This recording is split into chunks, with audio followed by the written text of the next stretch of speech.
Pura Local. Honorable members,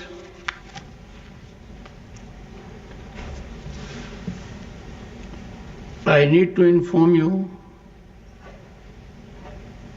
that I have received notice of motion under Article 217, 1B, read with Article 218 and Article 124, Sub-Article 4 of the Constitution of India, along with Section 31B of the Judges Enquiry Act 1968, to constitute a statutory committee for removal of Justice Yashwant Verma, Judge of the High Court of Judicature at Rajasthan, at Allahabad.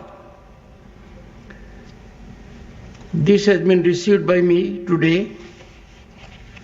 It is signed by more than 50 members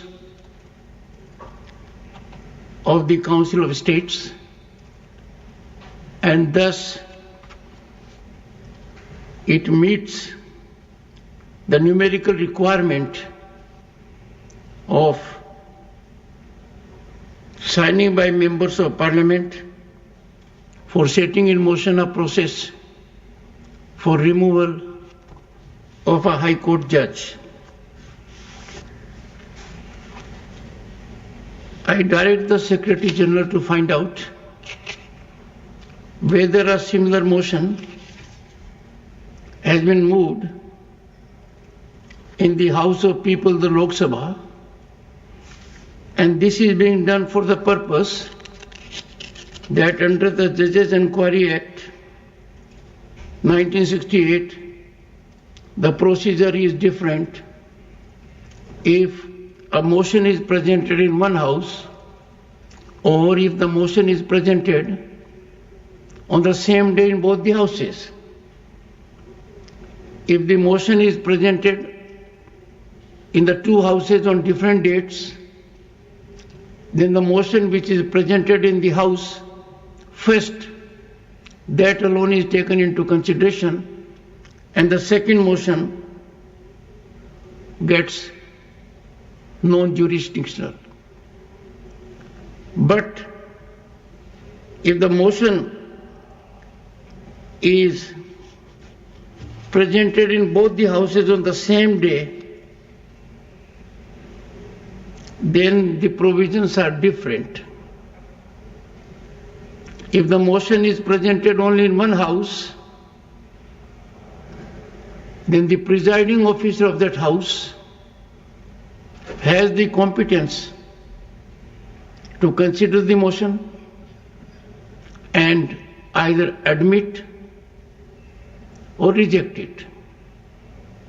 But if a motion is presented on the same day in both the houses, then the provisions are different.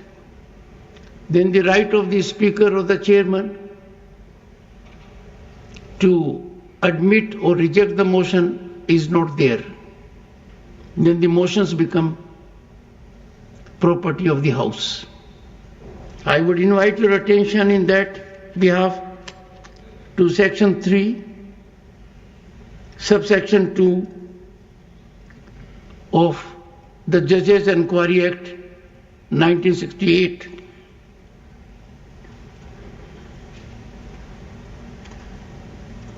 If the motion referred to in subsection 1 is admitted, the Speaker, or as the case may be, Chairman, shall keep the motion pending and constitute as soon as may be for the purpose of making an investigation into the grounds on which the removal of a judge is prayed for, a committee consisting of 3 members of whom one shall be chosen from among the Chief Justice and other judges of the Supreme Court, one shall be chosen from among the Chief Justices of the High Courts, and one shall be a person who is, in the opinion of the Speaker, or as the case may be, Chairman, a distinguished jurist. And before that it is given that if a notice given of a motion for presenting an address to the President praying for removal of a judge signed by, in the case of a notice given in the House of People by not less than 100 members of the House, and in the case of a notice given in the Council of States by not less than 50 members of the Council, then the Speaker, or as the case may be, the Chairman may, after consulting such persons, if any, as he thinks fit, and after considering such material or materials, if any, as may be available to him, either admit the motion or refuse to admit the same.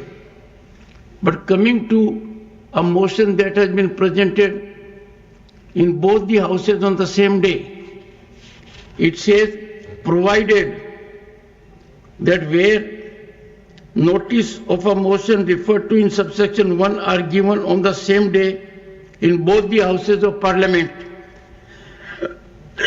no committee shall be constituted unless the motion has been admitted in both the houses, and where such motion has been admitted in both houses, the committee shall be constituted jointly by the Speaker and the Chairman.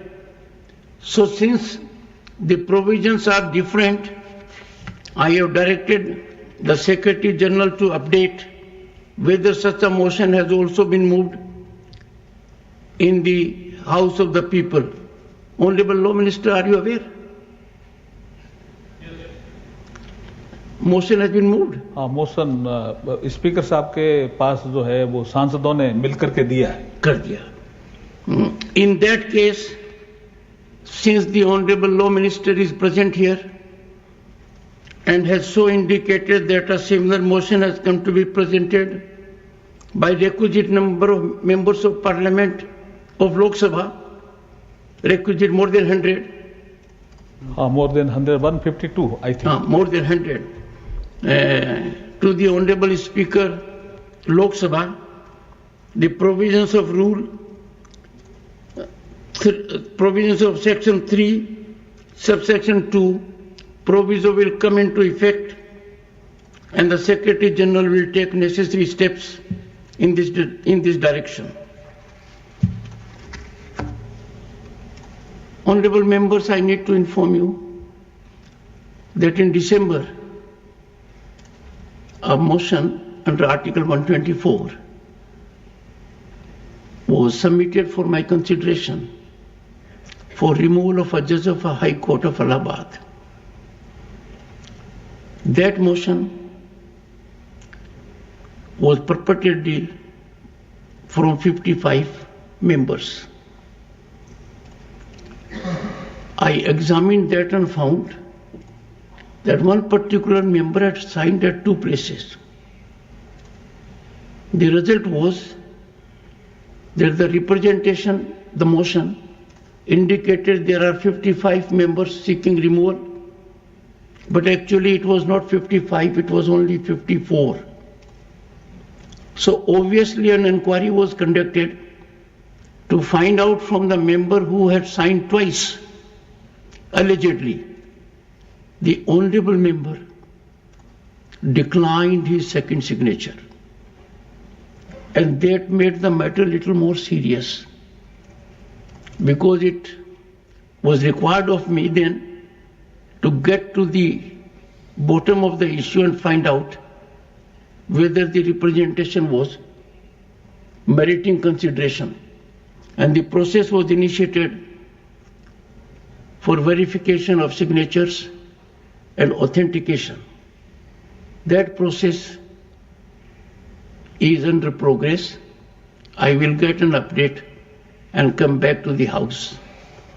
I have already indicated to this august House on an earlier occasion that if the requisite number of members who verify their signatures and the number goes above 50 or more, I would proceed and deal with the issue of a signature that has been twice there and not owned by the member in a different manner. Because if a motion carries two signatures of the same member and the honorable member declines that he has not signed at two places but he has signed only at one place, the matter becomes serious and culpable. This august House has to set very high standards. If we do not live up to the highest expectations of the people, then we will be putting things under the carpet and not subjecting them to deep investigation. I will discuss with the floor leaders as to what steps this House needs to take with respect to such kinds of transgressions. I must also indicate to this august House that there was an occasion in this House where on seat number 222, a pad of ₹500 notes was found. What is more surprising and deeply concerning is not that a pad of notes was found, but no one has owned it. No one has claimed it. This is quite serious. I had asked the authorities to get into the matter seriously, but it appears now that the matter will have to be dealt with, and that too I will put before the floor leaders for further consideration and guidance. Dr. Sikandar Kumar, concern over increasing drug addiction in youth and its impact.